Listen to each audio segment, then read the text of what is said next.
Let's see. So Laura Marsh is the outreach manager at the Merc Co-op here in Lawrence. Laura is here today to walk us through the steps to baking a delicious loaf of bread with a simple and budget-friendly recipe. So take it away, Laura. All right.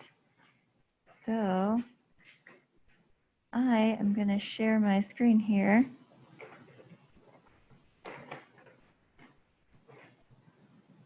I'll just start with this video I recorded earlier so we could get all of the steps in, and then we'll have plenty of time for questions afterwards. Let me know if you can hear everything okay. I can hear you. Laura, I'm the outreach manager at the Marsh Co-op in Lawrence, and today we're going to walk through Did you share your computer sound? Right. Oh, yeah. And this recipe.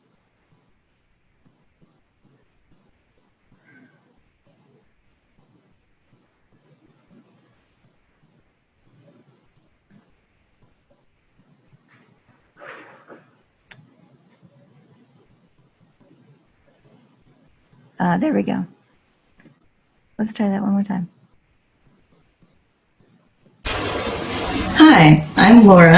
I'm the outreach manager at the Merc Co-op in Lawrence, and today we're just going to walk through step by step how to make a no-knead bread.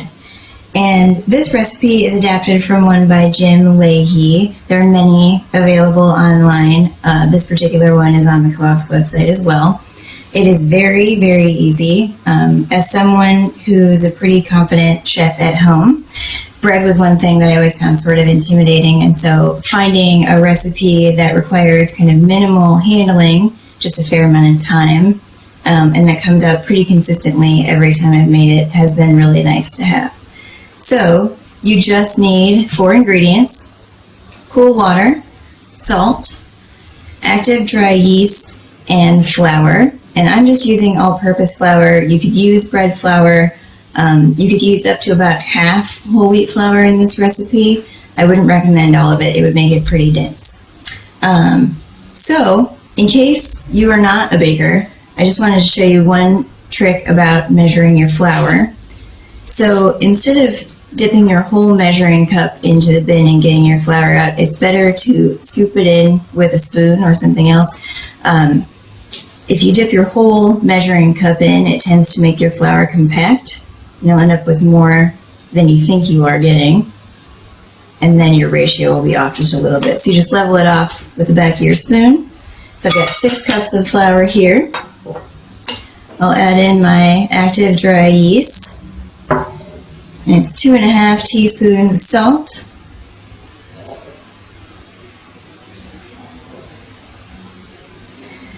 And then you can whisk the dry ingredients together, or at that point you can just add the water in.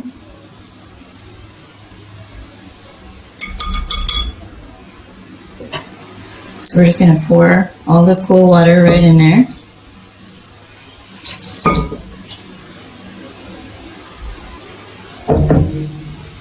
And just stir it with a spoon. So the next step is to just let this mixture sit for 12 to 16 hours. And usually when I make it, it's on a weekend, and I let it sit overnight and make it in the evening so it's ready to finish up in the morning. So you just want to mix this until it's all incorporated. Don't worry too much about overworking. As soon as everything's just mixed together, you're just going to let it sit.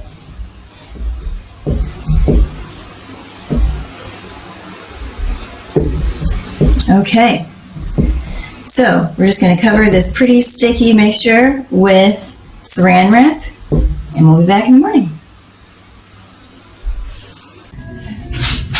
Okay, so it's been about 14 hours, and our dough, as you can see now, almost fills this bowl.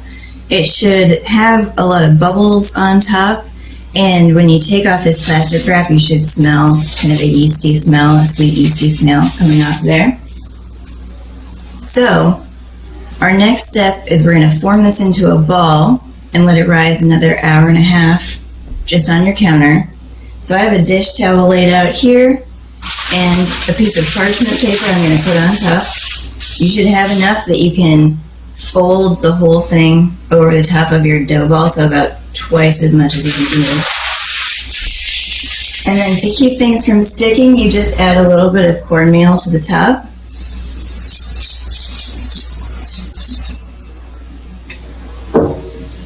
So it's pretty easy. You're just going to get your hands a little bit floury. And then you don't need to knead this at all. You're just going to work around the edges of your bowl and kind of loosen it up. Pull it away from the sides. It's very sticky.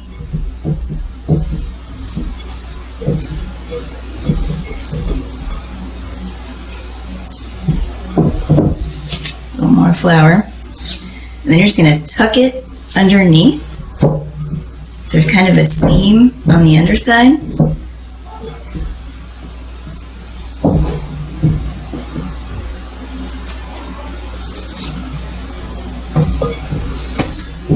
Work pretty quickly because it's pretty sticky.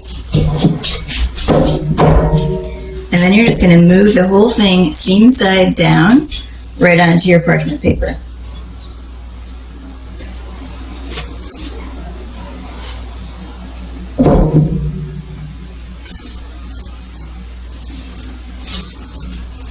So add just a little bit of flour to the top again. And then fold that whole thing over and let it sit covered like this for about an hour and a half.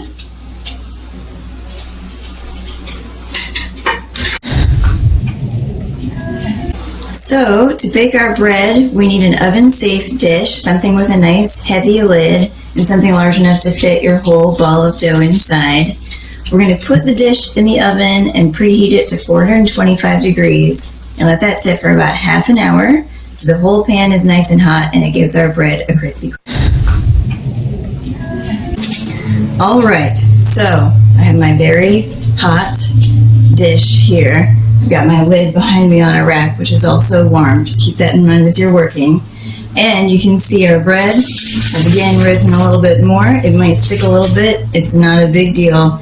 This is going to be the bottom side because this is the trickiest part. We're going to take this and flip it inside here. Again, it doesn't have to be cute. Sometimes it actually looks more interesting if it's a little sticky and funny.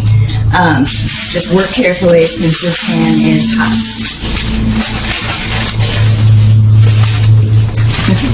So, it's a lot of dough to maneuver.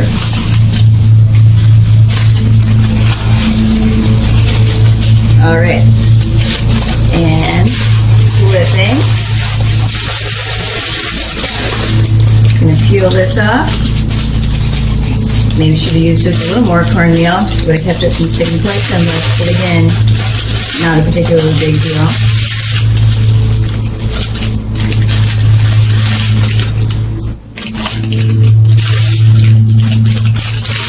All right. Woo.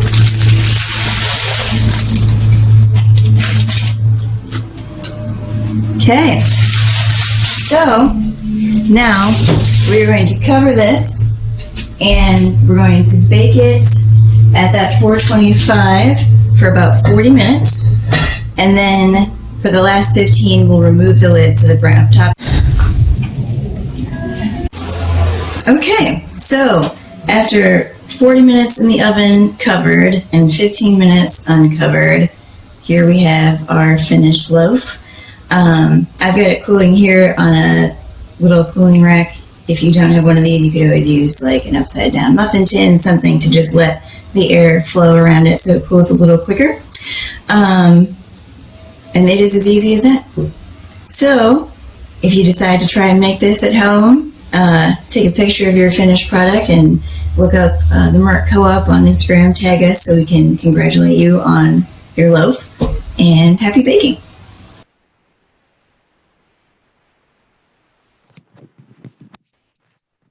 All right. That's that. All right. So if anybody has any questions, you can put them in the Q&A.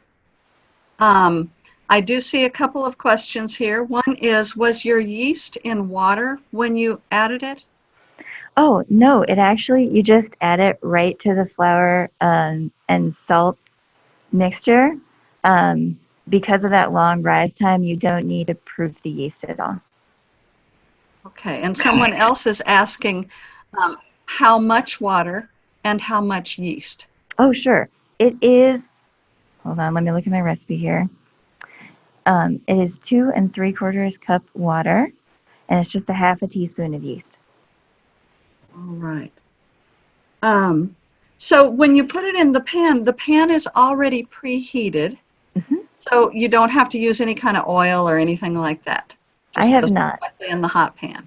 Yep, and I haven't had any problems with it sticking, though I have thought about trying with parchment paper just to lift it out easier, but so far I haven't had any issues with that. Okay. And another question is, what if you wanted to add variations to it? You know, nuts or seeds or something different. Do you decrease the flour, or how would you, can you do that, and how would you accommodate that? I personally have only experimented with a few different kinds of flour, so I tried about half buckwheat, about half spelt. I tried whole wheat, and that that half and half ratio seemed to work pretty well. Anything more than that, I found it didn't rise nearly as much. It stayed pretty dense. But so far, I haven't tried any additions. I'd be curious to see how it would go. I think the only thing you'd want to watch for is if there was a lot of moisture in anything that you were thinking about adding, because I think that would impact the final product. But I would imagine something dry wouldn't be too much of a problem. Okay. And a question I'm seeing here is, what's the type of bread? Does it come out like a sandwich bread that can be sliced, or more like a French baguette, kind of crummy with lots of air holes? I would say it's kind of somewhere right in between. I use it for sandwiches myself, sliced kind of thin. Usually that's about, I'd say 4 or 5 inches, and I think it could be, if you use a slightly smaller pan, it would impact how much rise you're gonna get some. But I use mine a lot for just sandwiches. Okay, and another question is, do you need to adjust the amount of rise time depending on the temperature or the humidity? Yes, I have found it's anywhere between about 12 and 16 hours for the overnight rise. It seems, yeah, it definitely depends on how warm it is in your house. Um, but that indicator is kind of when it smells nice and when those bubbles appear on the top. And it's probably more than doubled in size. Okay. Um, okay, and now I'm seeing somebody is asking if the recipe is available somewhere, if they didn't. It it is. I can potentially send it over to you folks at the library to distribute to anyone who came. I'm also going to put it up on the co-op's website Okay, in our recipe section.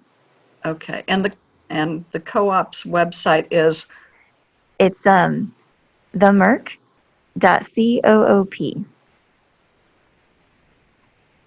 okay, there's the website there. Everybody can see that, so that would be a good place to find that. Do we have any other questions?